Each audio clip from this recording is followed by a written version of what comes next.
Fábio Moraes falando aqui e esse é mais um Negócios na Prática, quadro do Concretiza Podcast. Aqui eu converso com empreendedores que trazem dicas valiosas que eu gostaria de ter escutado no início da minha jornada sobre gestão, liderança e performance. Já aproveita e comenta lá no Instagram, @concretiza.podcast, o que está achando. E se você sonha em reformar seu AP, conheça a nossa patrocinadora, a Decora Fit. Fazemos o seu projeto 3D, mostramos o orçamento completo e executamos a obra do início ao fim. Tudo com uma só empresa, com prazo e custo definidos desde o começo. Segue lá no Instagram, @decorafit_br ou acesse decorafit.com.br. Fala galera, sejam muito bem-vindos aqui ao Concretiza Podcast.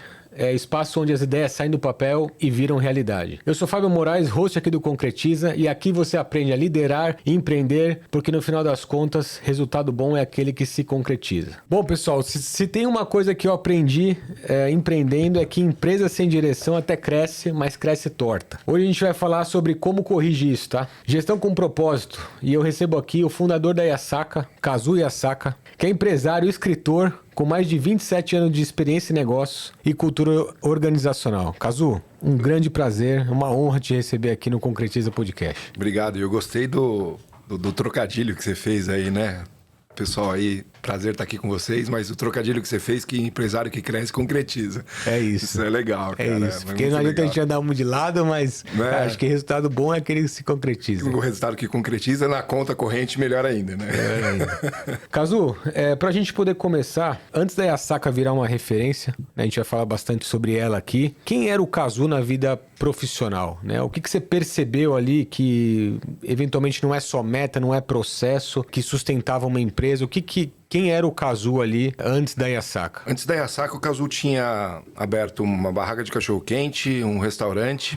Quebrei os dois. Barraca de cachorro-quente quebrava. Quebrava, pô. Você começa a não ganhar dinheiro, você começa a tirar um pouco do catupiry, que era a marca que usava, você troca o queijo, quando você vai ver, você perdeu. Não tem mais cliente. Não tem mais cliente, né? Muito bom. E aí eu abri um restaurante, isso tudo com muito pouca idade, com 18 anos, né? E aí o restaurante também não foi muito bem. E eu fui pro Japão. E eu acho que lá... Eu morei 1 ano e meio no Japão praticando meu esporte, né? Sou professor de karatê. E lá no Japão eu entendi, assim, como que o japonês é craque em dar o significado para as coisas. Tanto é que estamos falando de propósito, existe o Ikigai, que é o método japonês de achar o propósito há mais de 200 anos. Sim. E nós estamos falando que isso é de vanguarda. De vanguarda nada, isso é mais antigo do que a gente imagina. Tanto nos nossos processos de educação para gestão por propósito ou gestão com propósito, né? Nos programas de vendas, tem bastante significado nas coisas, porque senão as pessoas ficam tarefeiras, elas vão fazer pela tarefa, né? O Japão não te ensina a fazer freio, ele te ensina a salvar a vida. É como que salva uma vida com o freio do carro. Então ele não vai ensinar o cara a botar a peça na roda. Primeiro, são horas de consciência sobre o quanto é importante para salvar vidas aquele freio do carro, para depois você ir fazer o freio. E eu falo isso porque eu trabalhei na fábrica. Eu acho que esse é o principal gatilho de cultura. Eles dão muito significado para as coisas, né? Tanto é que as crianças até os 3, 4 anos, não me recordo, tá?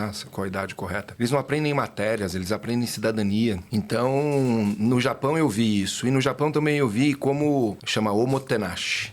É uma cultura japonesa de receber pessoas, né? De servir. E o omotenashi no Japão, você enxerga ele em qualquer lugar. Em qualquer lugar. Lembra quando tinha Blockbuster aqui? Sim, sim. E você entrava, eles, bem-vindo. Isso é japonês e é muito antigo, né? Que eles falam irashimasen quando você entra no restaurante japonês. É verdade, se sentiam super bem, né? Só que isso não é uma técnica lá. É da cultura deles. Então, eu fiz toda a base da minha empresa com essa cultura japonesa, o Ikigai e o omotenashi. Porque o nosso propósito lá é inspirar as pessoas a servir e prosperar. E nesta ordem, a servir e prosperar. Então, a venda com significado faz todo sentido. E ainda mais no Brasil, que vendedor, né? Sinônimos são bagre ensaboado, o cara que enrola, o faladão, o falastrão. E não, é uma profissão maravilhosa, que conecta sonhos, conecta realizações, conecta desafios, ajuda a resolver problemas. Então... eu vejo que ressignificar o papel do vendedor é uma missão minha. Se estiver na minha lápide lá, Jaz, o cara aqui que ressignificou o papel dos vendedores, já vai estar bom. Show. Aí você, enfim, foi pro Japão. Voltei para abrir uma academia de karatê e abri a Yasaka. Isso no ano de agosto de 2000. Mas antes você teve uma passagem importante aí, né? Sim, na Fiesp, na Federação das Indústrias e no Sebrae. Um pouquinho depois que eu voltei do Japão, eu fui trabalhar na Fiesp. Foi lá que nasceu a Yasaka, né? A Yasaka nasceu para ser uma representante comercial da Fiesp, da Federação dos Industriais de São Paulo. E o meu trabalho lá era buscar novos associados, então eu ficava visitando empresário o dia inteiro para ele se associar à Fiesp. Quando ele se associava à Fiesp, ele tinha uma série de consultorias que a Fiesp prestava para ele. Eu era o gerente da conta, que ajudava ele a prestar achar o consultor para prestar a consultoria para ele. Só que eu sou curioso, né? Então eu ia lá, associava, e quando a consultoria ia, eu ficava junto, vendo o que eles estavam fazendo, como que eles faziam e etc. Eu não tenho formação acadêmica, né? Minha formação é completamente paralela. Eu fiz 2 anos de administração de empresas, mas eu já tinha empresa quando eu fiz. E eu não aguentei, cara. Aí você vê que aquilo lá não... Putz, aquela teoria... Meu TDAH gritava. E aí eu fiz todos os cursos da Fiesp, toda a grade da Fiesp de cursos e toda a grade do Sebrae de cursos. Isso foi a minha faculdade. Legal. Né? Então, e fora os outros cursos que eu fui buscar, mas eu não tenho paciência para educação acadêmica. Eu tenho paciência para educação corporativa. Aprendeu, pôs em prática, viu o que aconteceu, melhora o processo, ajusta, adapta. Né? Não, isso é uma tese hoje que, putz, eu já conversei com diversas pessoas aí sobre isso, né? Pô, e eu mesmo fiz engenharia, né? Cara, você vê o quanto da engenharia você de fato aplica hoje no dia a dia e tudo mais, é loucura. E você né? paga por isso. Paga com duas coisas muito caras. Né? O tempo e o dinheiro. Exatamente. Tanto é que meu filho tem TDAH, né? Falei, não. Sua faculdade, 2 anos, tecnólogo, depois você se mete um monte de curso, faz algumas pós, porque ficar ali na 4 anos, a gente vê hoje anos. que a parte acadêmica virou muito business, né, cara? Então é só realmente isso, é tempo e dinheiro. E as pessoas não saem com base, formação nenhuma para poder encarar esse mercado de trabalho. Médico. O médico sai fazendo plantão para conseguir dinheiro, entendeu? É isso. Não dá uma base empreendedora. Não. É muito diferente disso. Entrando um pouquinho no tema Yasaka, né? A empresa já começou e hoje ela continua com o mesmo propósito. Explica um pouquinho aí o que é a Yasaka, né? A Yasaka é uma empresa de educação para o mercado financeiro. Agora nós estamos abrindo outros mercados também. Mas o mercado financeiro demandou demais a gente, né? Então, cooperativas de crédito no Brasil são 900, a gente atende 400. Metade das cooperativas de crédito do Brasil a gente atende. Banco Itaú, Bradesco, Citibank, a Maquininhas Amarelinhas, American Express, Rede, todas essas a gente já foi. Mercado de advocacia, mercado imobiliário, né? O José Paim que criou o Plano 100, foi vender o Max House, e era um conceito muito diferente. E os corretores não acreditavam naquele conceito. Eu tive que dar o significado do que era o Max House. Eu tive que dar significado do que era o drywall, porque as pessoas não acreditam no drywall. Sim. Tive que mostrar isso para os corretores, para eles acreditarem no projeto. Agora estamos mais focados no mercado financeiro, mas estamos ainda abrindo novos mercados agora, né? Mas é educação? Educação para negócios. Para negócio. Então você é especialista em treinar o time comercial das instituições financeiras. Que vendem serviços. Que vendem serviços. Instituição financeira é o maior share meu, mas construtoras. Porque construtora, quando eu compro um apartamento na planta, é um serviço. Quando eu vou reformar, é um serviço. Sim. Pizzaria não é produto, é um serviço. Sim. Porque ele vai fazer do jeito que você quer e ele precisa ser rápido para entregar para você. Sim. Quem vende serviços, a gente ensina a vender serviços, né? Com a estratégia e o comportamento. Cara, muito maluco. E assim, o que eu fico me perguntando, o caso, eu me identifiquei muito com o modelo que vocês têm, porque é um negócio muito peculiar, assim, não é um negócio que você vê muitos tipo de serviço ou tipo de negócios de educação voltado para essa... Tão nichado, né? Tão nichado assim, né? É muito, cara, é muito peculiar. É nichado, mas desculpa te cortar. Ele é nichado, mas se você for pensar, o que mais emprega no Brasil são serviços. Não, assim, falando de serviço é a maior abundância que a gente tem. Mas de você ter um negócio de educação voltado para isso, né? É algo bem, cara, assim, me chamou muito a atenção, né? Quando que você teve o gatilho? Falou assim, cara, aqui tem uma... Por exemplo, você falou que foi na Fiesp, né, que você criou, mas com base em qual momento ali, qual dor que você identificou, qual oportunidade que você viu, falou assim, cara, aqui eu vou me dedicar em criar um negócio para isso? Eu sou filho da indústria porque eu trabalhei na Federação das Indústrias. Tá. Então, todos os cursos que eu fiz de venda na Fiesp foi sobre produto. Aí eu fui trabalhar no Sebrae, num projeto chamado Empretec, organizado pela ONU e distribuído pelo Sebrae e pela Fiesp no Brasil. É projeto brilhante, né? Exatamente. Eu dei aula no Empretec muitos anos, né? No projeto Brasil Empreendedor. Todos os cursos que eu fazia era de venda de produto. E eu tinha uma representação comercial da Fiesp, que eu vendia salas, treinamentos, conseguia novos sócios e recuperava o dinheiro de quem não pagava. Eu era uma representação comercial da Fiesp. E meu time não desempenhava. E quando eu falei, vou criar uma capacitação pro meu time, eu tinha uma base muito grande, mas imagina, fazer toda a grade de cursos da Fiesp, toda a grade de cursos do Sebrae, depois eu fui trabalhar na Câmara Brasil-Alemanha, fiz os cursos da Câmara Brasil-Alemanha. Nenhum falava sobre como vender serviços. Todos falavam sobre vender produto. E vender produto é assim, ó, essa é uma garrafinha térmica. Se você colocar gelo aqui, ele vai durar 8 horas. Ela é prática, ela é leve, tem um bico para você tomar a água. E então ela custa R$45. Além de tudo, você vai ganhar a alça para você ter mais acesso. Imagina um médico tentando vender um serviço assim, ó, você tá com apendicite suporado, eu vou te dar uma injeção peridural entre uma vértebra e outra da coluna, você não vai sentir nada da cintura para baixo, quando acabar a anestesia, você não vai conseguir urinar. Eu vou abrir 20 centímetros, abrir com o abdutor, tirar, cortar o apêndice, costurar, fechar esses 20 centímetros. 3 horas depois da cirurgia, você sente dores abdominais terríveis. Vamos marcar a cirurgia? E 2 ou o cara não marca ou já fala, vou sair morto. Morri. Né? Então, quando eu verifiquei que o meu time não estava conseguindo vender, eu criei um curso de como vender serviços para ele. Eu falei, vou fazer um curso de vendas. E dei para o meu time. Só que alguns amigos foram também. Quando terminou, foram muitos elogios. Eu falei, caramba, mas peraí, o que eu fiz? Eu não vendi os cursos da Fiesp? Eu botei o meu curso na grade da Fiesp. Federação das Indústrias de São Paulo, curso Como Vender Serviços com Kazuya Saka. Eu tinha essa liberdade porque estava no contrato, que eu podia escolher a grade de curso. Eu escolhi meu próprio curso. E aí, primeira turma foi uma certa dificuldade, mas depois voou. E aí começou o Incompany, né? Grandes instituições como o Citibank em 2006. 6 anos depois, o Citibank me contratou. Eu treinei mais ou menos umas 30 pessoas, que aumentou 180% as vendas do Citi. Aí meu nome explodiu no mercado financeiro, né? Citi foi por Bradesco Itaú para cooperativas e assim foi. E hoje está aí, né, no mercado financeiro com uma revolução. Mas a gente atende também, por exemplo, todas as empresas de tecnologias, SAP, antiga TOTUS, Benner Sistemas, né, Microsiga, empresas que vendiam serviços complexos. Venda de serviço complexo é comigo. Venda de serviço simples não é comigo. Vou contratar um seguro. O seguro você autocontrata. Sim. Não, seguro de carro, mas por exemplo, uma previdência privada. Ou o próprio trabalho da Decorfit. É uma venda complexa. Eu tenho que acreditar que você vai me fazer uma boa obra, sendo que a imagem disso no mercado é obra, é estresse atrás de estresse, não entrega o que promete. Sim. E você está nesse... Né, a Decorfit está nesse cenário. Tá. Justamente... mudando um pouco desse propósito, né? De como as pessoas enxergam, né? Enxergam isso. Mas serviço, se você... Obra. Quero obra à distância, né? E hoje eu adoro obra. Eu sou um cara que gosto de mexer em casa, mudar móveis, mudar as coisas, né? Você tem que achar um bom empreiteiro. Sim, sem dúvida. Esse empreiteiro tem que ter uma boa equipe. Sem dúvida. E isso é difícil. E vocês vêm com uma solução muito legal. Eu contrato uma empresa, não um empreiteiro. Sim.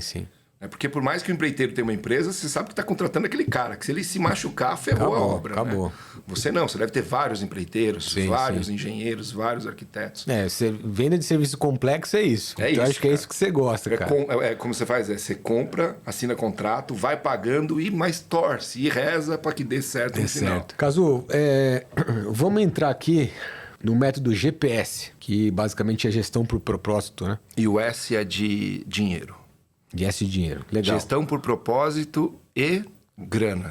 Concretizar o negócio, né? Porque senão fica abraçando árvore. Hoje tem muita empresa que diz que tem propósito. Mas na verdade eu acho que, cara, só cobra entrega de meta, né? O que você acha que é a principal diferença, né, entre um discurso bonito e de fato gestão aplicada a esse processo de vender aí? Explica um pouco desse método. Olha só, tanto o propósito quanto os valores são coisas que estão colocadas na parede, o que eu vejo hoje em dia.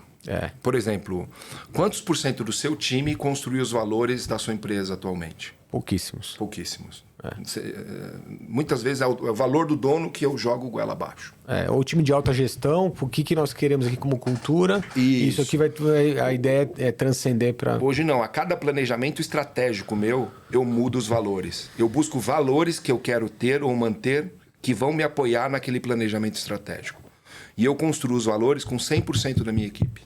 100%. Boto numa sala e discuto. Tem hora que eu discuto um valor 4 horas. E a grande sacada não é o valor que você escolheu. É a discussão para chegar no valor. A própria discussão para chegar no valor incorpora na equipe o valor que você quer que ela siga. Só que isso precisa de método, consenso, precisa ter um jeito bacana de fazer isso. E o propósito é a mesma coisa. Muitas vezes a empresa cria um propósito. O propósito não é criado, ele já existe, ele está lá. Por exemplo, o nome Yasaka tem 1.350 anos, é um nome nobre no Japão. Eu sei disso porque existe um templo Yasaka, e do mesmo jeito que escreve, é o templo da minha família, né? Yasaka, Y-A-S-A-K-A. E esse templo as pessoas vão para buscar prosperidade no negócio ou na educação. Eu não sei se é por acaso que eu tenho um negócio, uma empresa de educação nos negócios, se é um legado ou uma herança. A gestão por propósito, você tem que buscar, cavucar. Qual é o propósito que a sua empresa tem? Porque senão fica uma frase marqueteira. O que eu tenho visto nos propósitos são frases marqueteiras. E para dar certo, você fazer uma gestão por propósito não é a escolha que você faz. São as renúncias que você vai fazer para que aquele propósito exista. E agora tem uma pesquisa de Harvard dizendo que as empresas mais longínquas do mundo são empresas que têm um propósito muito forte. E a empresa mais longínqua do mundo é uma empresa japonesa, que ela constrói comunidades shintoístas. O que ela é? Uma construtora de templos. Mas ela não constrói templos. Ela constrói comunidades shintoístas. Que a religião principal do Japão é o shintoísmo, né? Comunidades shintoístas. Então, cada tijolo é uma comunidade que ele está criando. E a empresa mais longínqua do mundo são empresas que têm um significado e um propósito muito forte. Só que qual que é a palavra mais importante? Propósito e resultado. Qual é a palavra mais importante para você? Putz, acho que uma é consequência da outra, né? O E. O E, é isso. O E. É nessa palavra mais importante. Propósito e resultado. Resultado. Sim. Porque senão propósito sem resultado é um hobby muito caro que você tem. Só o resultado sem propósito é um baita cara ganancioso que vai entrar em depressão, né? Porque vai ter dinheiro e é só isso. E de tanto dinheiro que você tiver, você vai talvez seja pobre. Então, foi nessa base oriental que eu tive no Japão. Vivi por 1 ano e meio. Treinei karatê, vi a disciplina, trabalhei como operário, trabalhei como segurança em Tóquio, entendeu? E em Tóquio, aqui se você for trabalhar como segurança, as pessoas falam, ó, você tem que evitar brigas. Lá no Japão eles falam, ó, você tem que manter o bom clima da balada. Mantenha um bom clima da balada. Então você tem que estar atento ao clima o tempo inteiro. Qualquer desavença é o clima que é importante da balada. Eu falei, poxa vida, pensei que ia sair na porrada, né? E não, você tem que manter o bom clima. Não que eu não tenha saído, né? Ainda mais como jovens, os jovens no Japão são muito encrenqueiros, né? Então, foi bacana isso, viver essa experiência lá, né? E trazer isso para uma gestão atual. Legal. E isso você transcreveu nesse método, e esse método tem alguns pilares, é a forma como você... É a forma como você opera. São 3 pilares. Tá. A cultura, a estratégia e a operação precisam estar alinhadas. Então, é a dimensão filosófica, intelectual e causal, né? Quais são as 3 dimensões da riqueza que uma empresa precisa ter? A filosófica, a intelectual, a causal e a econômica. Quando você alinha essas coisas todas, o resultado é diferente. Você tem mais ou menos a minha idade, você é um pouco mais novo, eu acho, tem 51, você tem? Eu, 40. Mas você foi da época da Brasília, do Passat? Ah, eu cheguei a ver. Chegou a ver. Da época ainda tinha uma coisinha chamada entrada de ar que você tinha que regular. E quando você regulava a entrada de ar, parecia que o carro virava um foguete, assim. Só de regulagem de entrada de ar. Então a gestão por propósito é esse ajuste fino. Você dá um ajuste fino na operação, o jeito de conversar, o jeito de falar. Porque cultura não é o jeito que as pessoas... É você mudar o jeito que as pessoas veem. Se eu mudo o jeito de olhar para uma coisa, a coisa que eu olho muda. Por exemplo, tudo é baseado no nosso viés cognitivo e na nossa percepção. Tem um porquinho pequenininho assim, rosinha. O que um cozinheiro quer fazer? Cozinhar. Ele pensa, vou servir minha família. Natal tá pronto. Um caçador. Ele quer matar. Matar, sim. E uma criança de 8 anos? Ela quer brincar. O bicho é o mesmo. O que mudou? O viés cognitivo e a percepção. Então, para mim, o maior desafio de um líder é gerir percepções e alinhar essas percepções. Segundo Nicoleles, que é um neurocientista brasileiro, as empresas mais prósperas são as empresas que conseguem manter um bom alinhamento. E ele fez um comparativo com o número de Dunbar. Existe um número de macacos no mundo que 50 macacos é uma comunidade próspera.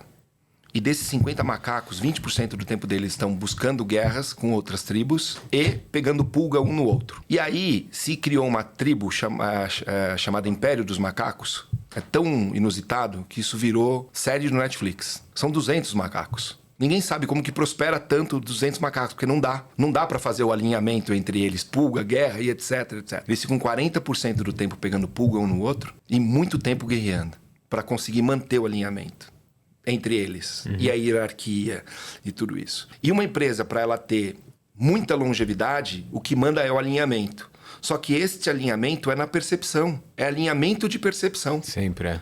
E, cara, o desafio maior do ser humano é alinhar a percepção. Porque eu tenho meu viés cognitivo sobre aquele assunto. Então, assim, meu viés cognitivo, o porco, eu quero matar, brincar e cozinhar. Porque eu sou cozinheiro, eu gosto de cozinhar, né? Mas também gostaria de brincar. Mas se eu brincar, eu não consigo comer. Então, se eu conhecer, olhar nos olhinhos e der nome, eu não consigo comer. Mas o viés cognitivo, ele distorce a percepção. Nossa, e quando você junta isso, ainda há o problema de comunicação, ao ruído da comunicação. Que é o maior desafio de todas as empresas. Que é o maior desafio das empresas. Aí que... Entendeu? Eu, uma vez... E eu falo que o dono tem que tomar cuidado com o que ele fala, até nas brincadeiras. Um dia eu cheguei e falei, não gostei do coqueiro. No outro dia, adivinha o que aconteceu? Os caras arrancaram o coqueiro. Não precisava arrancar, eu só não gostei do coqueiro, pô. Não precisa arrancar o coqueiro. Cortaram a porcaria do coqueiro. Eu falei, caramba, tem que tomar cuidado com o que... E eu falo assim, eu falo isso lá na empresa, né? Eu falo, gente, vai falar todo mundo português, né? Ninguém fala outra língua aqui. E mesmo assim, é uma dificuldade extrema, né, de a gente poder simplesmente a mensagem que eu tô querendo dizer, você captar ela da mesma maneira, né, e vice-versa. Então, imagina isso aliado a essa questão cognitiva. Quer ver um segredo que é bacana isso? Se eu pegasse um fio de cabelo seu, eu saberia quais são as vitaminas que estão faltando, possíveis doenças que você tem, que remédio que você usou nos últimos tempos. Consigo fazer uma grande análise. É um microcosmo de você, certo? Sim. Qual que é o microcosmo de uma cultura? São as ações. As reuniões. Porque a ação só vem depois da reunião. Como eu faço as reuniões? E hoje, 80% das reuniões nas empresas são informativas. E uma reunião informativa, eu só capto 5%. Existem 4 tipos de reunião. Reunião de aprendizado, reunião de criação, reunião de decisão e reunião de informação. Quais as duas mais poderosas? Criação e aprendizado. Aprendizado e criação. Exato. Essas criam cultura forte. Quais as mais fracas? Decisão e informação. Faz uma análise na sua empresa. Quantas reuniões de criação e de inovação vocês têm? Quantas reuniões de decisão e de informação vocês têm? Eu vou derrubar um monte lá. Por quê? É aí que se cria... Então... E aí você vê até o nível de engajamento das pessoas, né? Perfeito. Porque aí tá lá a câmera fechada, né? Ninguém participa. Ou é aquela reunião que eu falo que é decisão, mas a decisão já tá tomada. Eu só tô fazendo a sala. É informação, é manipulação. Cara, muito bom, Cazu. Então, parece que...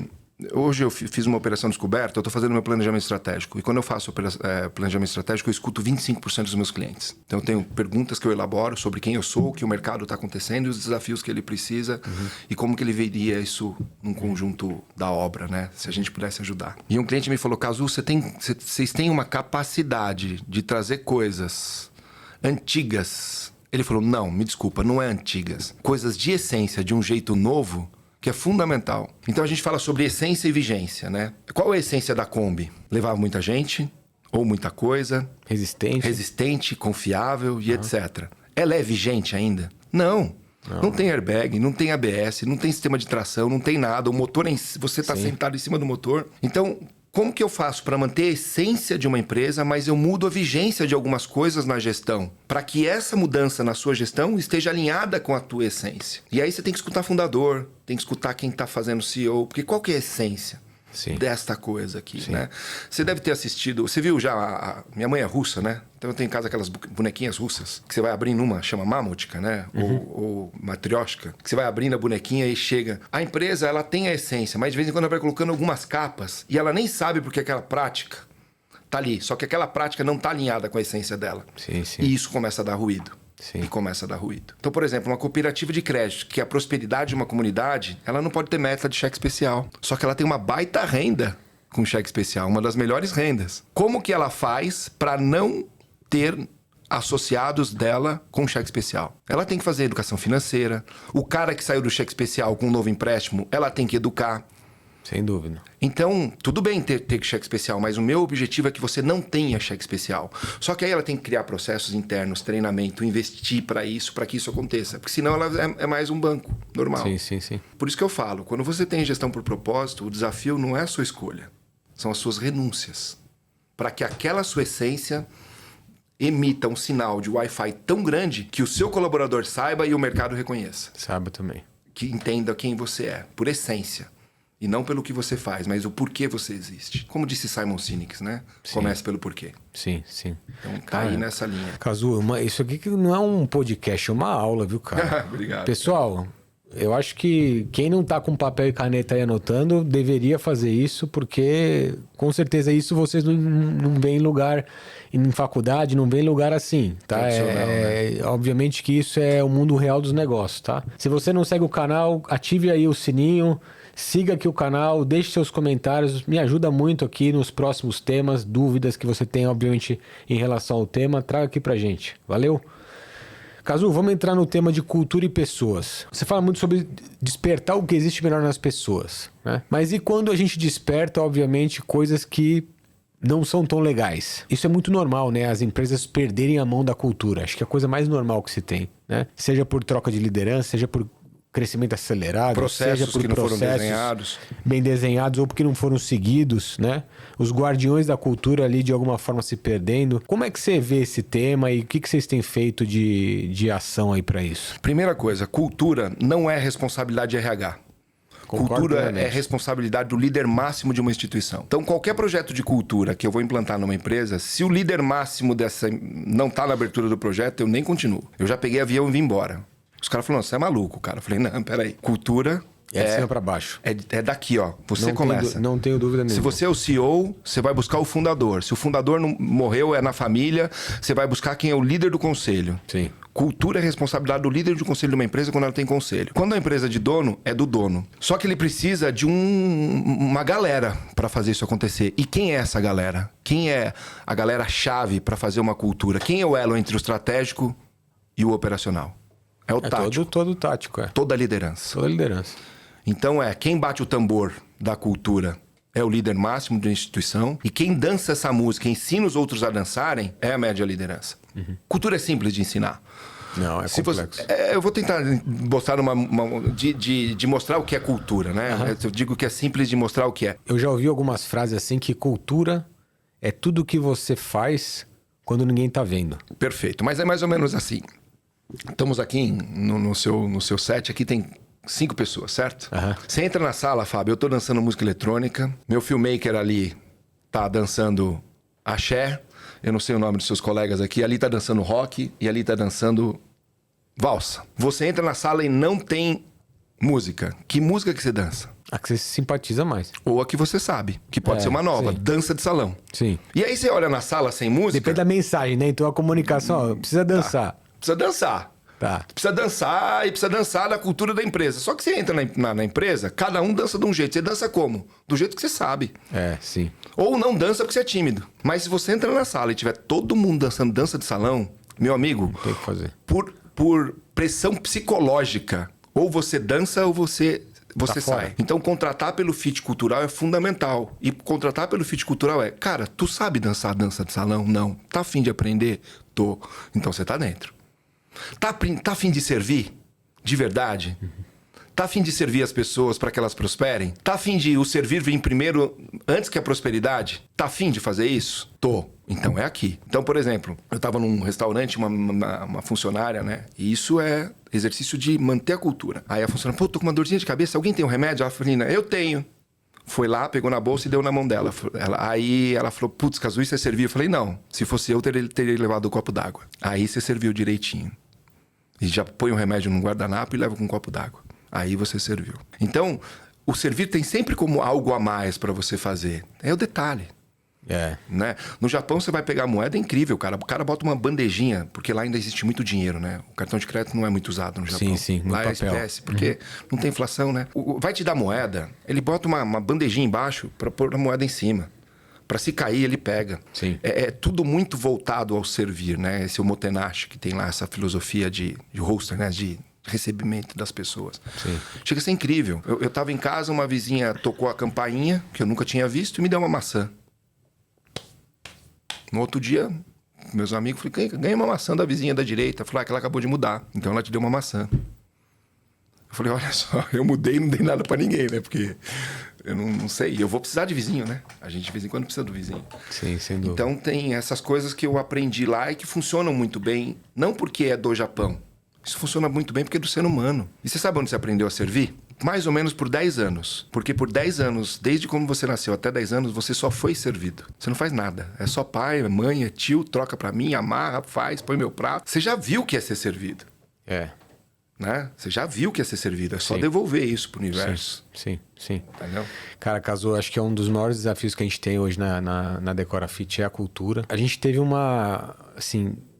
Na fundação da empresa, a gente teve alguns insights que assim, falou, cara, a gente vai se enfiar para fazer um negócio que é uma dor nacional. Uma multidisciplinaridade aqui, não sei se existe essa palavra, mas é um serviço de multidisciplinas, que normalmente isso é um caos, mas existe um propósito muito grande por trás disso, que é essa transformação de pessoas, de lares e de vidas, né? Que é maravilhoso, né? Pô, Então é um propósito muito forte. Então, assim, nós temos um objetivo e um propósito muito forte, mas como que a gente faz uma tropa de gente... Viver isso. Né, viver. Então... Cara, a minha maior dificuldade no começo foi mostrar para as pessoas, para os engenheiros, para o pessoal que estava acompanhando o processo como um todo. Falou, cara, se você está no apartamento, o cliente não quer saber se o fio tá bem passado dentro do conduíte e tudo mais. Tem que funcionar. Ele quer saber se a obra dele tá... Ele vai lá visitar se a obra dele tá limpa. Tá bonita. Se tá bonita, se tá organizada, funcional. se tá bem sinalizada, se tá funcional. É isso que ele quer saber. E quando a gente passa a se importar com aquilo, como se fosse a nossa casa...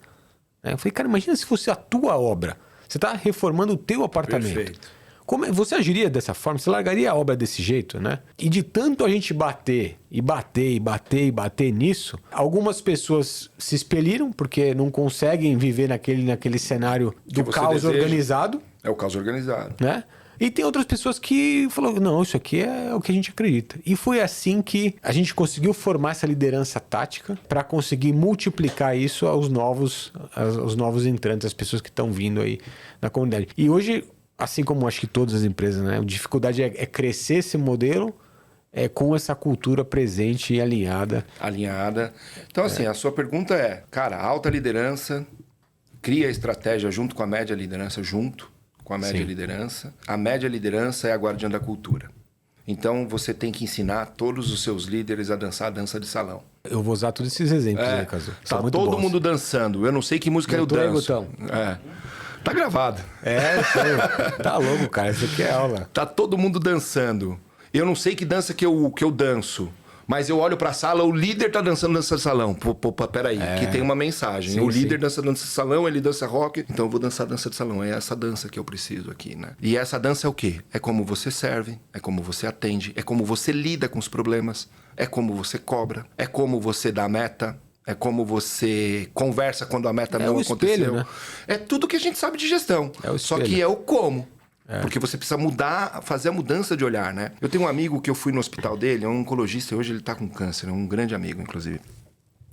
Tô dando orações pra ele aí. Vai passar por essa. Aí, uma vez eu fui lá e uma menina tava passando álcool gel com cotonete, assim, uns cotonetes grandes, limpando a sala toda, onde eu tava, a recepção. Eu falei, quanto capricho com a limpeza. Ela falou, não é com a limpeza, não. Eu falei, como não? Ele falou, não. Eu salvo vidas igual o doutor Ademir. Esse é um hospital oncológico, quimioterapia, radioterapia, as pessoas estão com a imunidade lá embaixo. Então, quando eu faço essa higienização, eu salvo vidas igual o doutor Ademir. O propósito não é só do dono. Tava na faxineira. Porque mexe e tem um significado muito grande. Então, você com a Decor Fit, cara, nossa casa é nosso castelo. É nosso lar. Então você tem como trabalhar uma gestão por propósito muito fortemente, né? Sim, sem dúvida. Cazu, vamos passar um pouquinho aqui de tema. Vamos falar um pouquinho sobre vendas. Vendas com significado, que inclusive você criou um outro método. O CVS. Como vender serviços.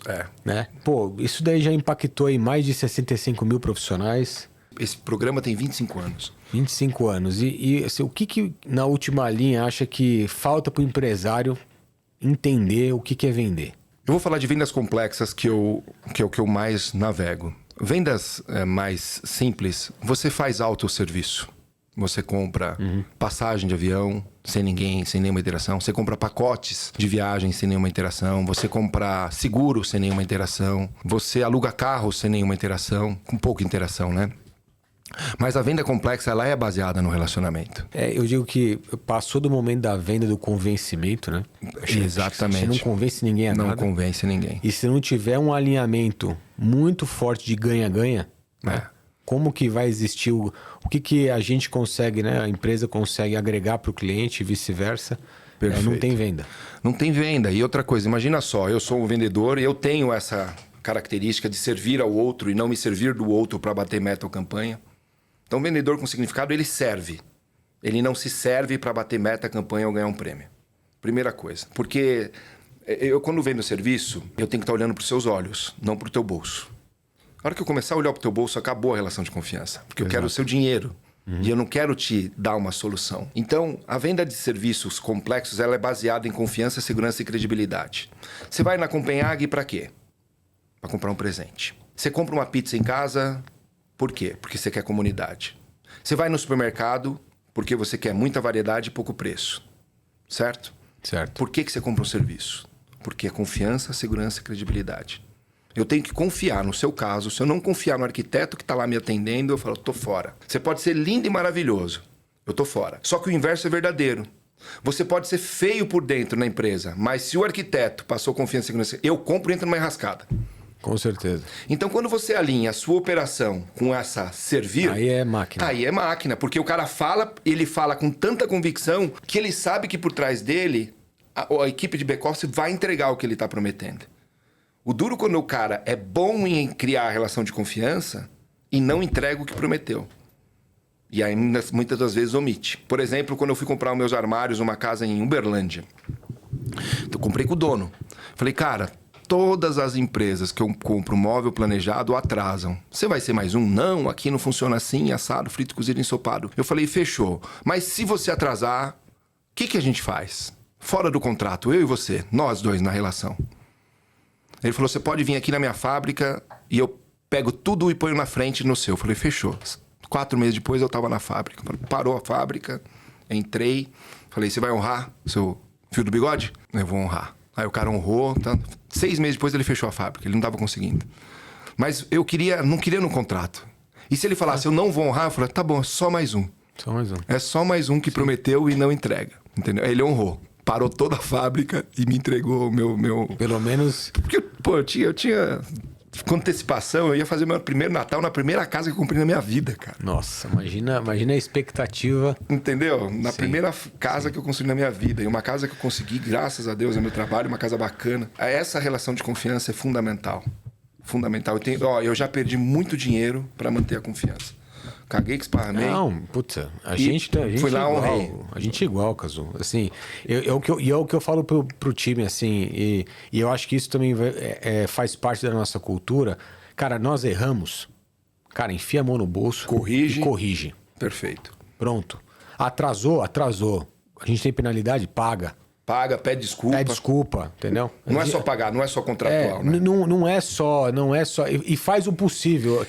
Vai pro over delivery, né? O que você pode entregar mais, já que você tá, né? E é bacana porque confiança, Fábio, não tem a ver só com a grana.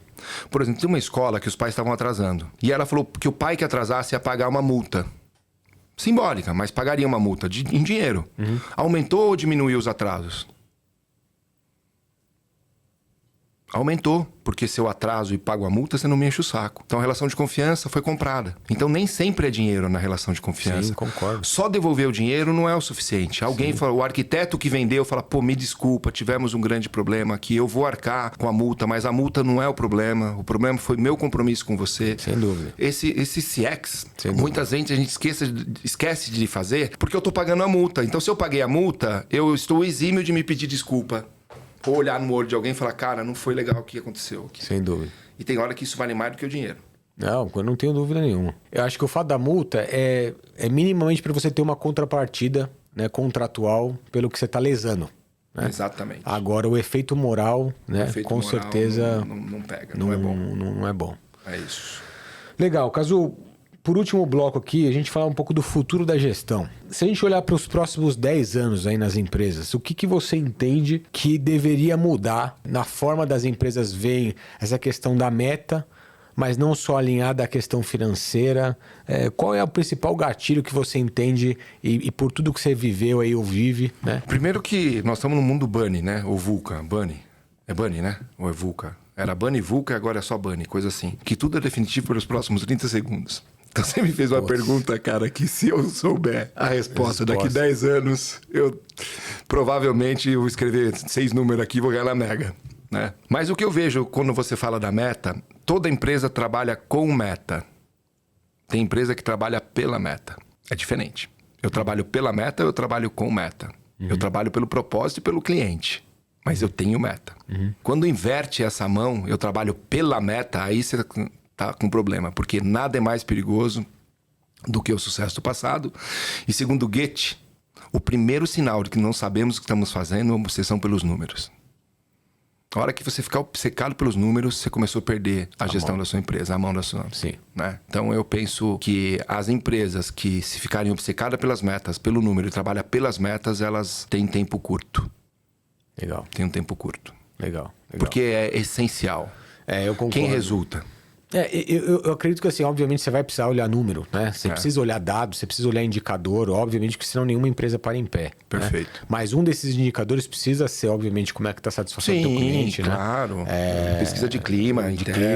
E... Você tem que ter esses indicadores de relação humana, né? Porque, assim, para mim, lucro não é receita menos despesa. Porque quando você acredita que lucro é receita menos despesa, o que você faz? Você vira um gestor de números. Sim. Para mim, lucro é equipe comprometida e capacitada. Mais, não é uma equação de menos, mais cliente fiel. Porque quem resulta? Quem resulta é a junção da sua equipe com o cliente. Com o cliente, sim. Ou na venda ou na entrega. Com certeza. Estão trabalhando junto, principalmente se é de serviço. Na venda e na entrega, eles estão juntos. Então, não é para mim uma equação de menos e nem uma equação numérica. Quando eu acredito que cliente fidelizado mais colaborador comprometido e capacitado geram lucro, eu me torno um gestor de relações e não um gestor de números. E quando eu me torno um gestor de relações, porque quem resulta são as pessoas e não as máquinas, né? Apesar que tem indústria, estou falando no serviço, você cria uma fórmula muito mais próspera. Time capacitado e comprometido, mais cliente fidelizado. Aí você tem lucro. Para mim é uma visão... quando muda o jeito de olhar as coisas que eu olho mudam. Então eu prefiro olhar o meu resultado como um gestor de relação e não como gestor de números. Cazu, eu queria ficar mais umas 2 horas aqui, cara, a gente falando. Tem outro podcast agora, né? Foi um prazer enorme. Eu tenho certeza que eu estava aqui pensando, quando estava falando alguns pontos importantes aqui da conversa. Cara, eu vou mandar esse episódio para muita gente. Pô, fica à vontade. Que muita gente que eu acho que precisa que queira escutar, me contratar também, vai ser bom. Vamos que vender, obviamente, né? Vamos fazer negócios. Faz total sentido. Eu acho que... E outra coisa, eu fico feliz de vocês abrirem um pouco o leque da Yasaka, né? Não só dedicado tanto ao mercado financeiro, mas poder levar esse tipo de serviço para outras empresas, outros nichos, porque, na verdade, cara, acho que todas as empresas precisam de um olhar mais técnico e exatamente com humano e com essa metodologia que vocês criaram. Então, cara, queria te agradecer demais pela presença. Para mim foi uma grande aula. Como que o pessoal te acha aí? Deixa os teus contatos Kazu Yasaka é minha rede social, né, no Instagram. E meu celular é 11 99172 6316. 11 99172 6316. E obrigado. Maravilha. Obrigado, foi uma honra estar aqui com você, falar sobre empreendedorismo, negócios, gente, coisa que eu amo fazer também. Show. Pessoal, para vocês me encontrarem lá no Instagram, Fábio G. Moraes, ou também no LinkedIn, Fábio Moraes, por favor, gente, não esqueçam de seguir aqui o canal do podcast, tanto no Instagram quanto no YouTube e também no Spotify, para você poder escutar cada episódio que vem saindo semana a semana aqui. A gente se vê na próxima. Um abraço. Valeu.